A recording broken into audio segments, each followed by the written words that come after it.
Hello. Hi. Welcome to Livestream Monday, Intro to Shadow Work. If you happen to be watching the replay, please type replay in the comments so that I can kind of see who actually does watch the replay. Even if you're not going to comment anymore, it's really fine. If you just type replay, it really helps me out. All right. So I just want to wait just a minute or so to see if anybody else gets on. Happy end of a Monday. I hope you had a great Thanksgiving if you're in the US. I hope you ate a bunch of turkey. I hope it kind of helps contribute to your gratitude practice. Hi, Audrey.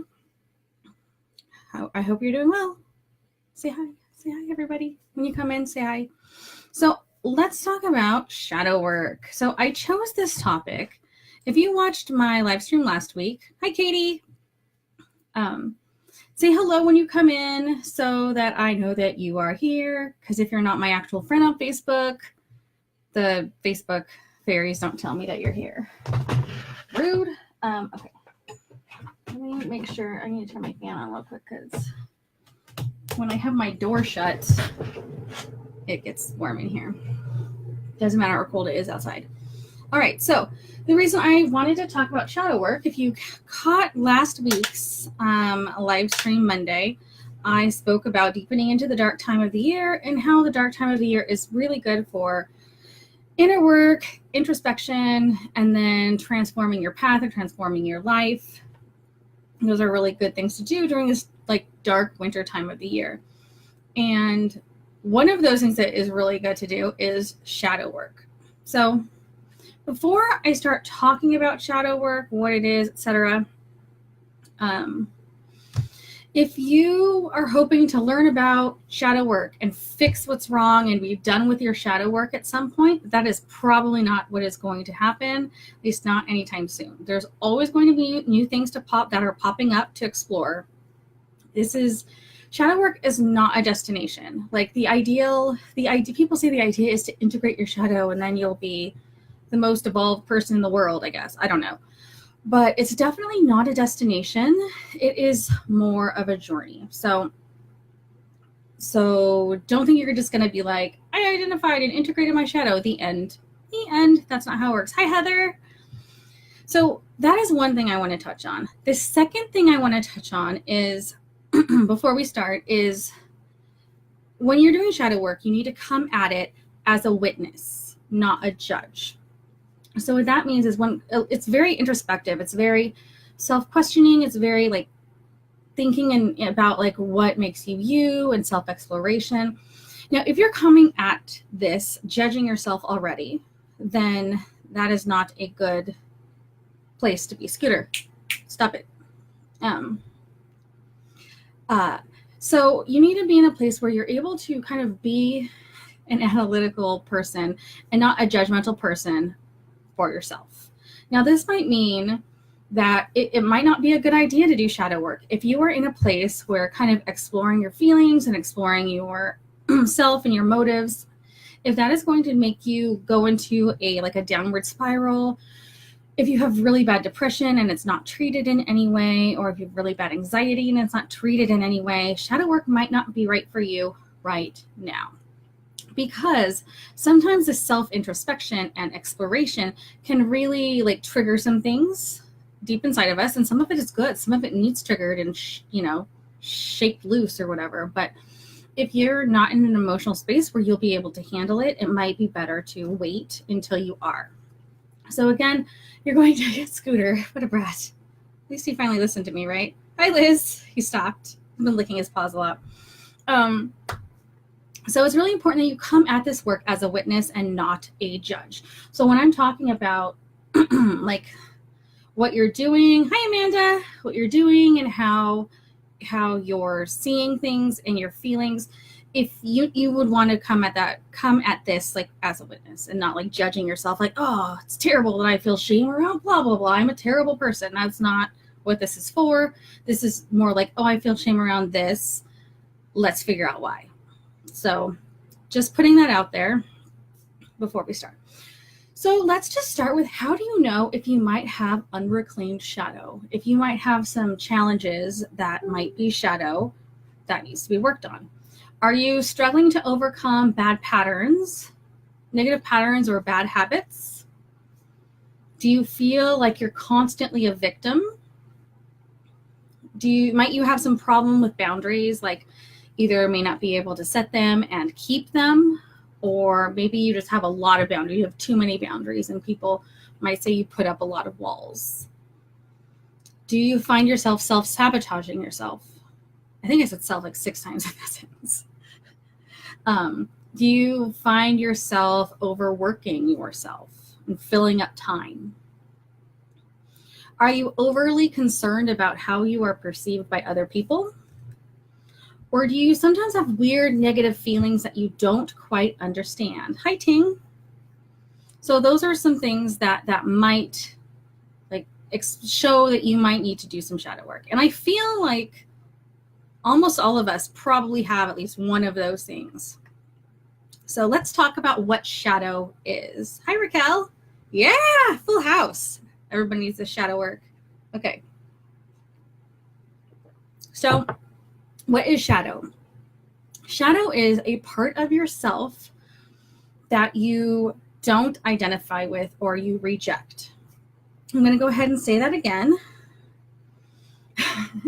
It is a part of yourself that you don't identify with and you reject, or you reject. So if you don't identify with it, how the hell are you supposed to recognize it, right? So here are some questions that might give you an idea of what to explore.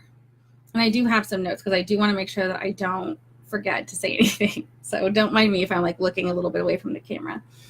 So here's some questions that'll help you identify your shadow. Is there a part of yourself that you feel shame around? Yeah, we're getting like vulnerable really quickly, right? You're getting real authentic real quick. So is there a part of yourself that you feel shame about? Or is there something that when you do it, you feel shame? And it could be, walking down the street, or it could be anything. For example, I'll tell you one of my stories. So a year and a half ago, my husband and I, we were on a trip, and we were in New Mexico, and we were at this dumb motel, like a Days Inn, and it was the worst thing ever. It was so terrible. And so it was so bad. We decided to move across the street to this nice hotel, and it was called Little America of Flagstaff. Beautiful hotel, by the way. If you're around there, you should stay there. Super nice people. We got into the room, and it was more expensive. It was almost twice as much as the Days Inn, but whatever. We were on vacation. Let's try not to sweat it. We walk into this room, and it is beautiful. It is easily the most beautiful hotel room I've ever been in. I mean, I haven't been in a lot of hotel rooms. I'm not gonna lie. I'm not a big traveler, but it was so beautiful. And I felt guilty. Now, this was not something that I've ever felt before. I mean, I felt guilt before, but not about walking into a hotel room. So I was like, I felt guilt, and I felt shame, and I felt sick to my stomach, which was weird, right? That's that negative feeling. Like I said, just weird, negative feelings that are popping up for no understandable reason. So that was part of my shadow coming up, is that guilt and shame because I was surrounded by nice things. I'm going to talk a little bit more when we get a little bit further about how I resolved it. But I'll just tell you, that was weird. I had not had that problem before. So it could be a part of yourself that you feel shame about, or when you experience it, you feel shame. Experience something, you feel shame. Is there a part of yourself that you find unacceptable? It is just flat out unacceptable. It is unacceptable for me to be fill in the blank. It is unacceptable for me to be out of control. It is unacceptable for me to be lazy. What do you feel is unacceptable to you? So think about that. And I did suggest that you have a piece of paper and a pen or a journal in case you want to write some of this down. And then what do you not allow yourself to be a certain way?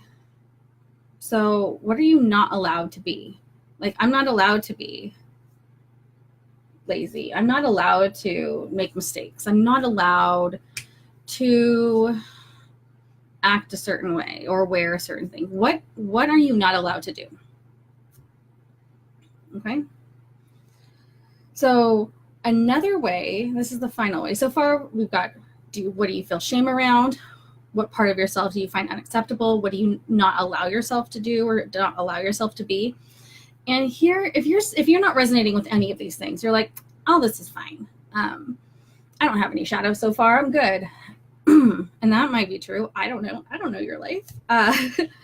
Here's another way to kind of think about shadow if none of those resonate with you. What aspects of yourself are you most proud of? And is there a mirror to that? For example, I am very detail oriented. I mean, Mercury is kind of screwing with me this month, but for the most part, I'm pretty detail oriented. Now, that's a good thing to be, right? But on the other hand, if you are too detail oriented, you can get into like perfectionism problems and analysis paralysis, where you're just focusing only on the details and not looking at the big picture. And that can be harmful to your life in a lot of different ways. It might hold you back from moving forward in different parts of your life. So yeah, great. I am detail oriented. That's amazing. But I also might have perfectionism tendencies, or I might also judge people who aren't detail oriented because I'm so detail oriented. So that also, the mirror to the things that you are the proudest, that your ego loves the most about you, there might be a mirror to that. So one thing, so recently I listened to a workshop given by a coach named Joanna Lindbaum, and she said something that really resonated with me. I'm sorry. So regarding finding your shadow and identifying that shadow, this is what she said. You may have made a contract with yourself to not be that thing. At some time, you may have made a contract with yourself to not be that thing. Have you made any contracts with yourself to not be a specific way? And this could be an internal thing. This could be experience, like you might have an experience and you said, I'm never going to be like that person. I saw my uncle super drunk and I'm never going to get drunk. I'm not allowing myself to ever get drunk ever. Have you had anything like that? Or you notice something like, oh my gosh, she's so competitive. I'm never going to allow myself to be like that. So that could also be shadow. You may have made a contract with yourself to not be that thing. Is any of this resonating with you? Does this, any of you feel like this could be you? Are you finding that, are you thinking back and seeing if that could be anything for you? Is there anything you feel shame about or around? Have you ever made a contract with yourself to not be something?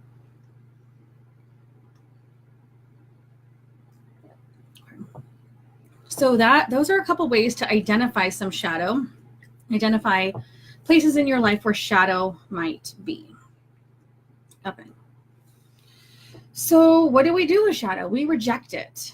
We just say no to shadow. Just say no to shadow. Awesome. So we do this thing where we're just like, oh no, I will not be that person and I won't do this. And we make all these fucking internal rules for ourselves and not really realizing that when we're making these rules, we're giving that shadow power over us. We give that shadow power over our feelings, our behavior, our choices. So we reject it. We spend a lot of time knowing we're not going to be like that. And so we make all of these choices because we have told ourselves we are not going to be like that. Okay? And so that, when we are rejecting that shadow, when we say no to something in our lives, it can actually come out in icky ways. One way is projection. Sometimes we see in other people, like our shadow in other people. So for example, and that can like trigger us and into not liking those people. For example, Do you have somebody at work or in your life that you cannot stand? Like you just, everything they do just grates you the wrong way and you just don't like them. Because that is something that I have found. And I'm not going to lie to you. When I first heard, oh no, like you'll recognize your shadow in other people and it'll make you not like them. I'm like, that's so much bullshit. But it's true, because there's a girl at work. I cannot stand her. I'm not going to pretend like I am all super sunshine and roses all the time, because I am not. And I do try to be very kind and very nice. And I am nice and kind to this person, even though internally I'm as nice and kind as I can. Internally, I cannot stand her. And she's never been mean to me, not even once. Never, ever, ever. Never been mean to me. She's never said a shitty thing to me in my life. Just the things she does bother me. For example, she is somebody who will talk over you. She wants to be the superstar. She wants to be like the star of the department. She wants to be the person that does all the things. I was trying to hook up the computer to the projector, and she almost hip checked me out of my chair to try to like be that person. And I'm working on it, obviously, but it grates me so much because that is something I struggle with. I struggle with overachievement. I struggle with wanting to be the star and wanting to do all these things. So I get angry at the fact that she is doing that and I am not doing that. So that is, I am currently obviously working on that, right? So it doesn't mean it doesn't mean I'm perfect. It doesn't mean I'm, not working on it anymore, but it was an eye-opening experience for me, because I realized I'm mad because I don't do that. Like, I've told myself, because I've ran into problems, that I'm not doing that. And there are reasons why I don't act that way anymore. And that's good. And there are things that I'm still working on, but that definitely is a shadow. And it definitely reminded me, like, hey, this is some work that I have to do. So one of those icky ways is that projection. Katie says, I made a contract with myself to no longer be a good girl at 13. So my kids would only have a bad child since they pushed away my sister for being bad. And I think it stops me from succeeding today. And that's another thing. We like label ourselves too. Like, what is a good girl? I'm really glad that you brought this up, because I didn't even think about this till you said that, but I am afraid of being in trouble. I don't know what in trouble is, but as a kid, I was like, I will never be in trouble. So like, I'm 40 years old and I'm still like, I don't want to get in trouble. Like, oh no, I don't want to, what if I go on this night hike, like past 10 o'clock in a park? Like, am I going to get in trouble? So like, that is, and I'm glad you said that, because I didn't even think about that until you said that right now, Katie, because that is something that's some shadow stuff I need to work.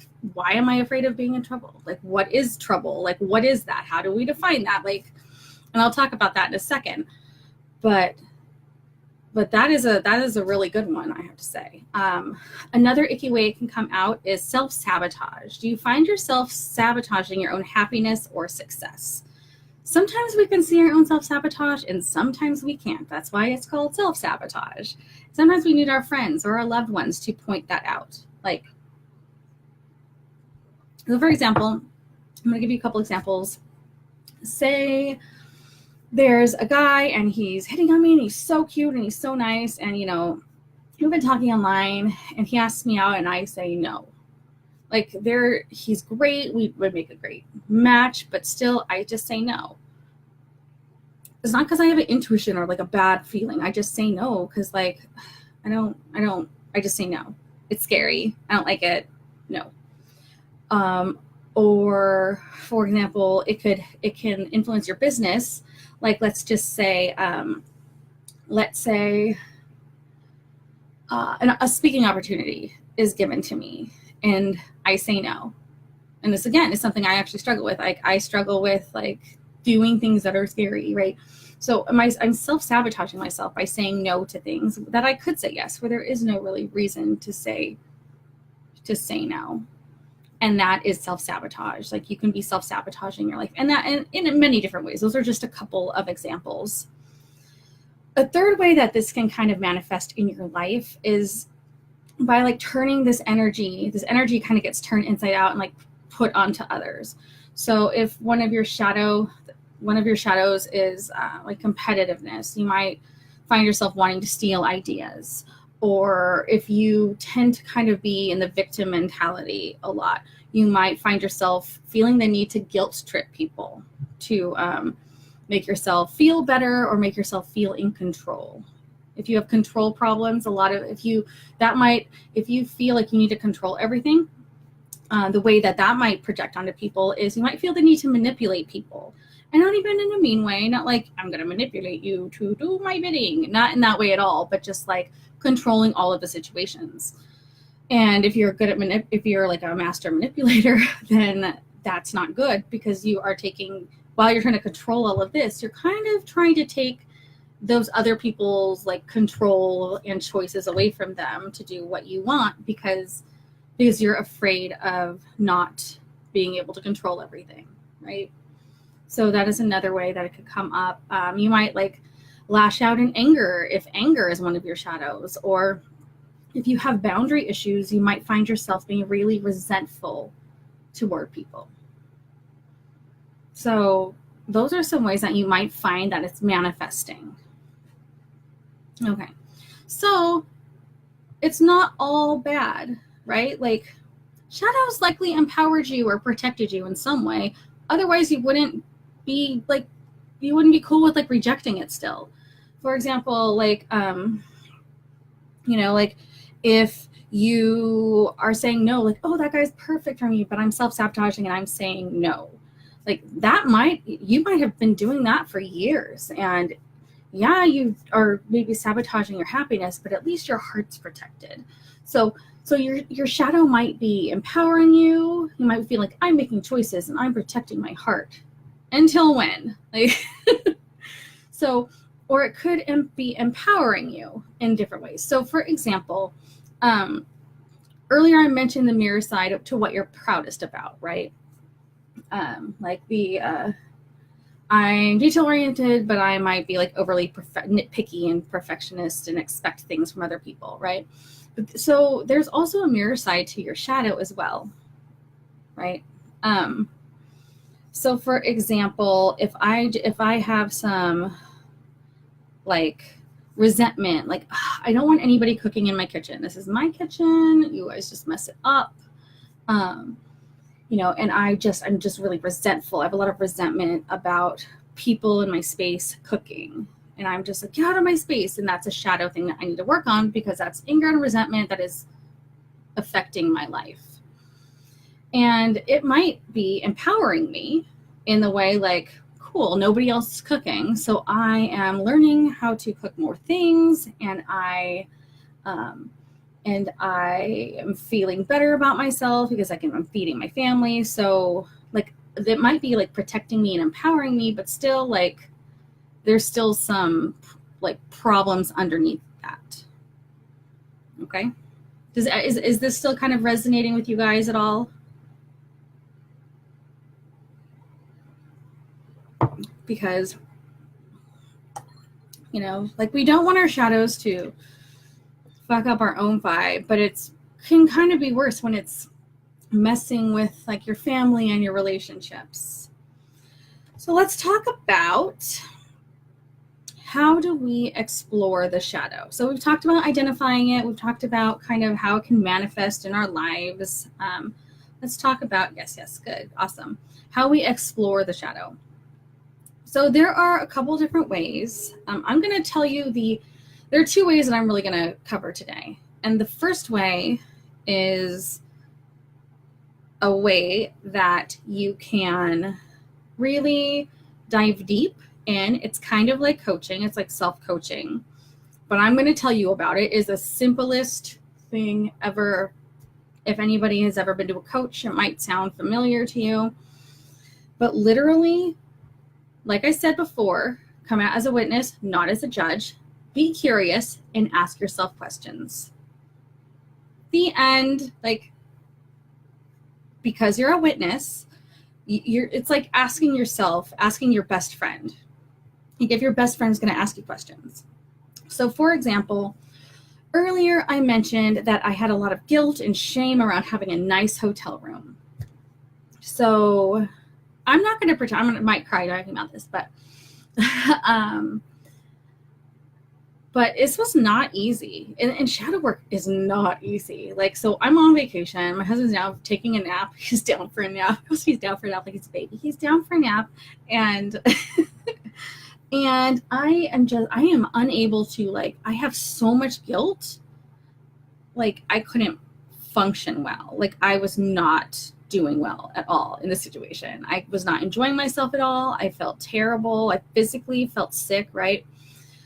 So I'm like, okay, well, he's laying down. I'm going to lay down. And I laid down and I cried for like about an hour. And I just asked myself questions. Like, why do I feel guilty about this? Why do I feel guilty about, I told you I was going to cry, about being in a hotel room that's fucking beautiful? That's not right. So why do I feel that? And I asked myself that question. The answer that came up was because I don't deserve this. So then I asked myself, why don't I deserve this? Why don't I deserve this? Because I'm not perfect. Well, why? What is perfection? Like, is that attainable?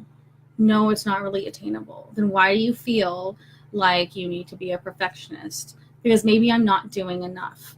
So all of this back and forth questioning, I just kept digging deeper and deeper with my questions. Yeah, right? I just kept digging deeper and deeper with my questions. Just ask myself, why? Why do you feel like that? Or why is that important to you? Or what happened to make that important to you? And I just dug deeper and asked why, and as if I was like coaching myself. And this is shit that you learn when you like take coaching training and shit. But it's just basically asking yourself why over and over again. And then you end up finding the root. And I think the root of it for me was the fact that a lot of it was rooted in perfectionism. And perfectionism and feeling like I need to be a certain way to get what I want. And once I realized that was like the beginning of integration, and I'll talk about that in a second. But it was rough. It's not easy. This shit is not easy. That's why I said in the beginning, if you are going to be judgmental about yourself and it's going to take you down if you can't be a witness, if you can't not judge yourself, then it's not for you right now. Doesn't mean it's not going to be for you forever, but it's not for you right now because it's hard and you have to be vulnerable and honest with yourself. Okay. Hi, April.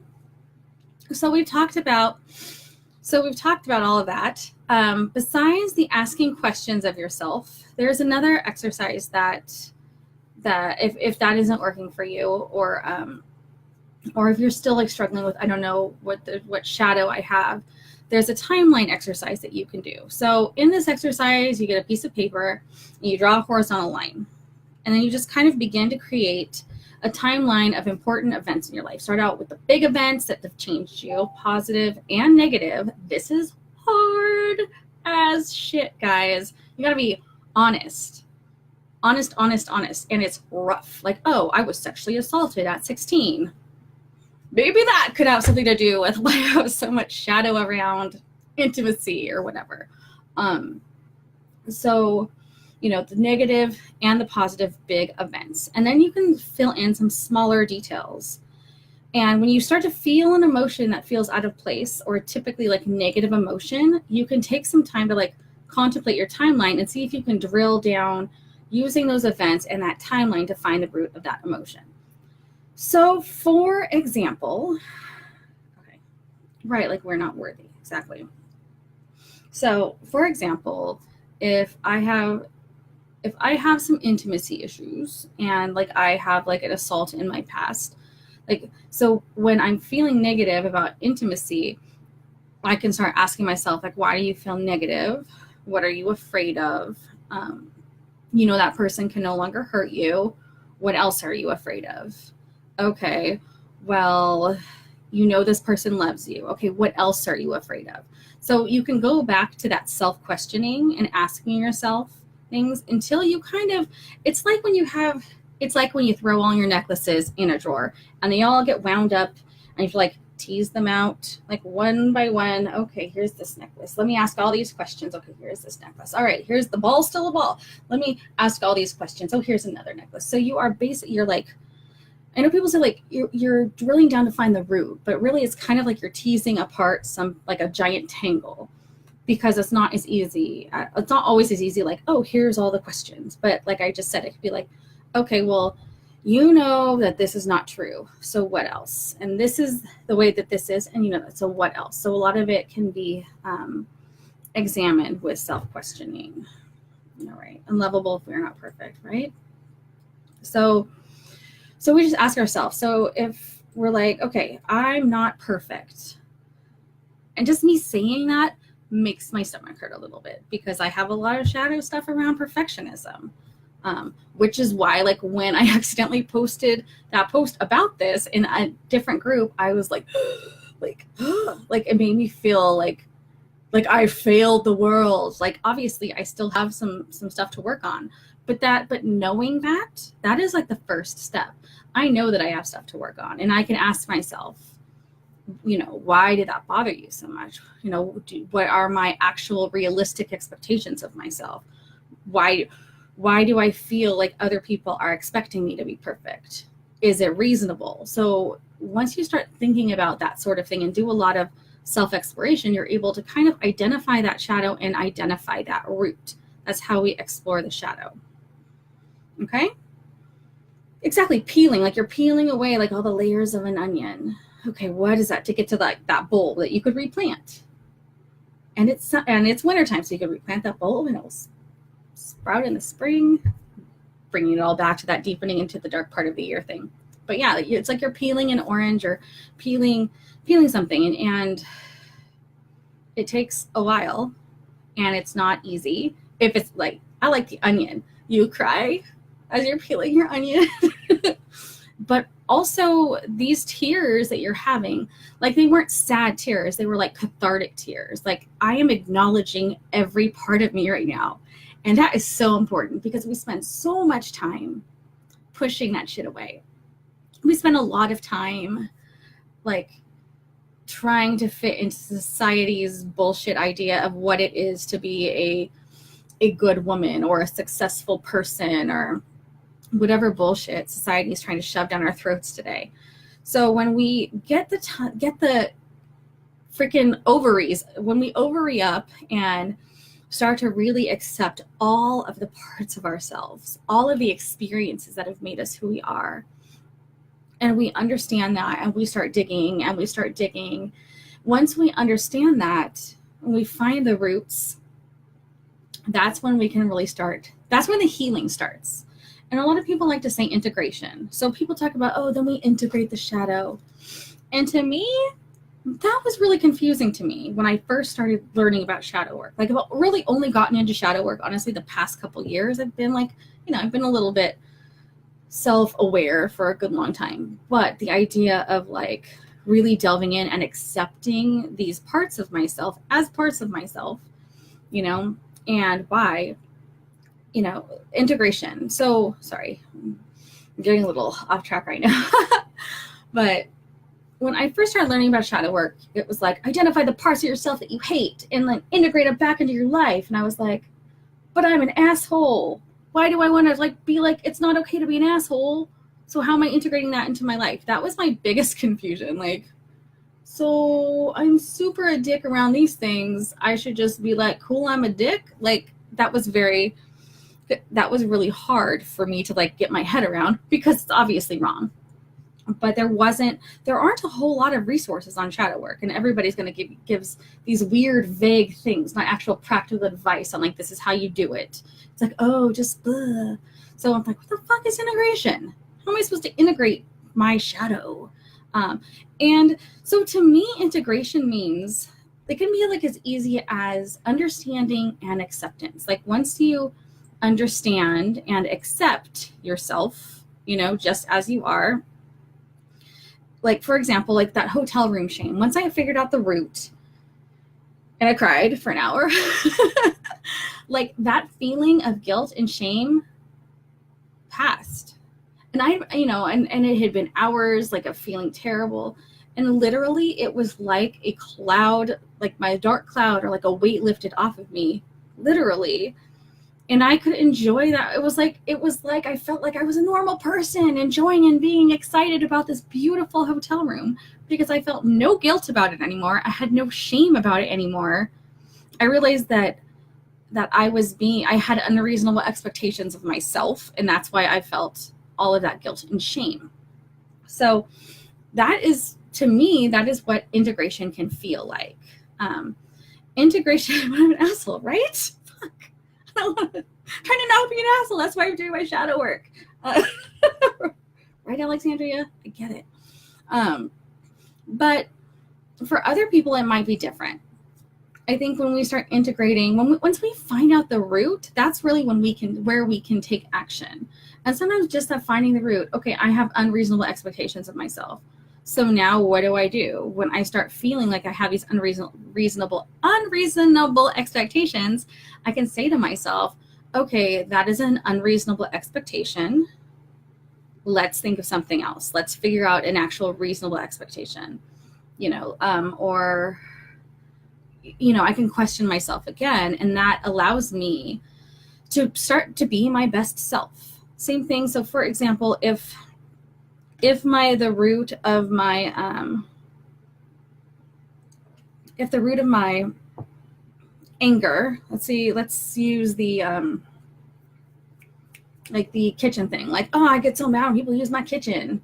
Like, if the root of my anger is like boundaries and like I want to protect what is mine, and I want my own things, because that is another thing I struggle with. I didn't mean for this to be like, let's tell everybody about Ivy's problems, but I know that some of you I know some of this is resonating with you. Like, I want my own things. So if I'm like, oh, I just don't want people in my kitchen because I want my own things and I want my own space, and that is my spatula. Don't use my spatula. And I can think about, like, why is that important for me to have my spatula? Because I had to share my toys as a kid with my sister who I resented, or something like that, let's say. And once I realized that when people do use my spatula, I can say to myself, okay, well, the only reason, like, first of all, nothing is wrong is going to happen with your spatula. Other people can use your spatula. It's fine. And the reason you feel like that is because of this thing that happened, and that thing is in the past, and everything is fine. So you can start like your positive self-talk when that happens, and that is part of the integration. So now I'm not yelling at people for using my spatula anymore, because I did that work to drill down why it bothers me when people use my spatula. So, because that's my problem. It's not my husband's problem if he wants to use my spatula. That's not his problem. That is me being weird about my spatula. And again, when you have those weird feelings that come up, and you kind of know sometimes, like, I'm being unreasonable, that might trigger you to think about, that might be some shadow work, that might need some self-questioning that I can do. And it's not something that is super quick. It is not something that is overnight. Sometimes, like my hotel room problem, I dealt with it like within an hour, which was I was so grateful that happened. But sometimes you might feel like you have a hold on something, and something might come and trigger that shadow again. So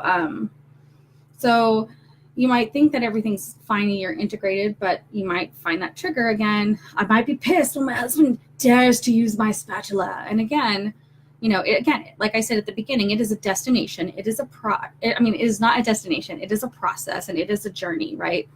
So, this is a thing. This is a tool. This shadow work is a tool to make us more happier people, to make us more successful people. However you find success defined in your life. Some people will define success by becoming a millionaire, and some might define success as being happy and being able to pay all their bills every month. So whatever your level, however you define success, however you define happiness in your life, that's kind of why we do a lot of this shadow work, is also so we're not assholes to people. I mean, I know it's like, oh, let us be the most and like centered individuals, which is true, but we want to be that person because we don't want to like be assholes to the people that we love. We don't want to go off because you used my spatula, or that girl at work, I don't want my face to talk out loud, which it does sometimes. Like, stop fucking talking. Like, I get, like when your face talks out loud. I don't know if anybody else has that, but I have that face. The face that says a million words when I'm not talking. We don't want to be those people. If you wanted to be an asshole, you would not be here. You would not be listening to this live stream or watching this live stream right now. So, so we do it for ourselves, and we do it for the people we care about, and we do it for our practice, right? And there's almost always more work to do. So if you have any questions, please type them in the comments now about shadow, or if you have a specific question or something you're wondering if it's shadowy or whatever, go ahead and type that in the comments. And then in the meantime, I want to talk a little bit about a couple things in your magical practice that can support that. Because, here we're all about melding the magical and the mundane and creating a magical life, right? All right. So when is a good time to do shadow work? So a good time to do shadow work, I kind of feel like I want to tell you the new moon, or, something like that, or the dark moon. However, whenever you feel calm and emotionally balanced. So because all of our bodies and all of our emotions react differently to the moon. Like, I know we like to pretend that everybody's so energized at the full moon and so introspective at the new moon, but that is bullshit. I'm going to do like a random live stream in the middle of the week about phase shame, which is the thing that I'm seeing a lot lately. Moon phase shaming, which is hilariously ridiculous. But we all have different reactions. So most people feel introspective at the new moon and maybe a little bit more tired, and the full moon feel energized. So if that's your jam, do that. If you feel more introspective at the full moon, and symbolically, I get that too, because the full moon can cast light and cause clarity in things that may have been unseen before. There's always a good time for you to do that, and it doesn't mean it's going to be the same time for every single person.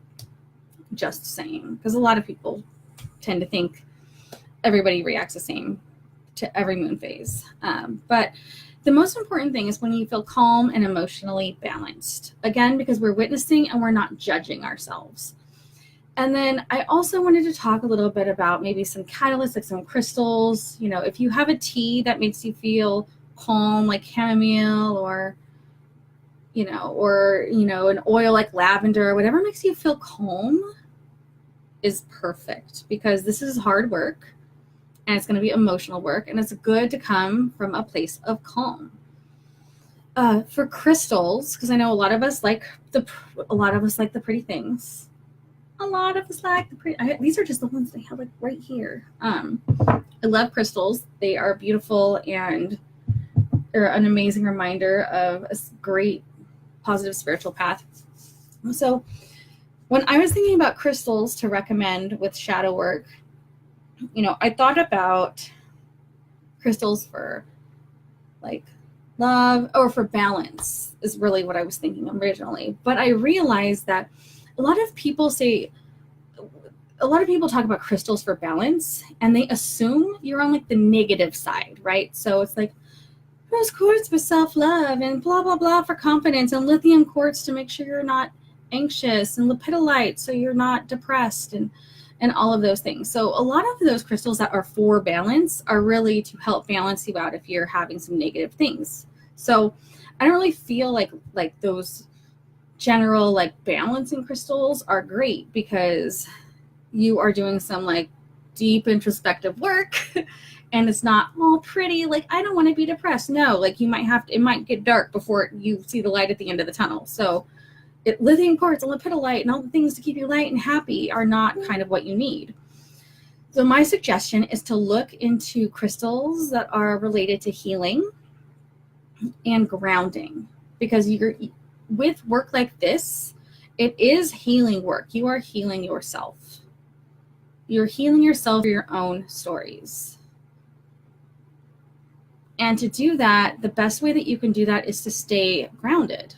So for example, I have a couple that I wrote down here.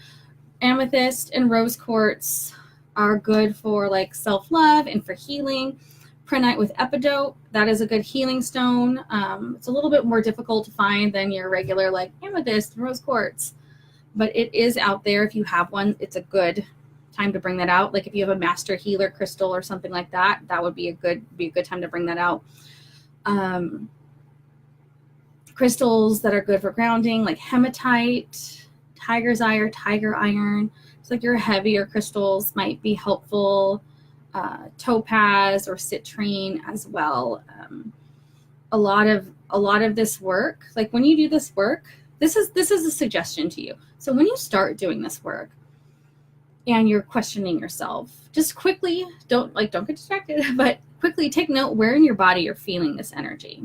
So if I'm feeling it in my solar plexus when I am doing this work, if that's every time I'm doing this work, if I feel it in my solar plexus, then I might want to get some crystals or something to help support that. If I'm feeling it in my heart, or I'm feeling it in if I'm like having problems with boundaries, and that's what I'm working on. I have like some boundary problems. I might feel it in my throat, and I might want to find some crystals that would support that energy center. So it's going to be different for everybody. And I say that a lot because we have so many like things that come out like, oh, these are the crystal. Here, A, B, and C is for this, and D, E, and F is for that. But it really, not everybody is going to have the same experience, especially when it comes to this deep work that we're doing. So I would think that it would be a good idea for you to get crystals that align with whatever you're feeling. And also, we just had an intuition infusion challenge. So ask your own self. You're already self-questioning yourself, right? You're asking yourself these questions. Ask yourself, what crystals should I get? How can I best support myself through this work? Because again, it's going to differ person to person. So I think that is it. If nobody has any questions, I'm just going to kind of do a quick little recap. Quickly. Okay. So again, shadow work is a journey, not a destination. You have to come at it. I know I've said it a lot of times, but it's so important that you come at this as a witness and not a judge. You can identify shadow. If there's a part you feel shame around, something you feel unacceptable, if you have made a contract with yourself to not be a certain way, do you not allow yourself to act a certain way or be a certain way? Are you struggling with bad habits? Or do you self-sabotage? Do you feel like you have problems with boundaries, or do you find yourself being a victim? And shadow is a part of yourself that you don't identify with and we reject.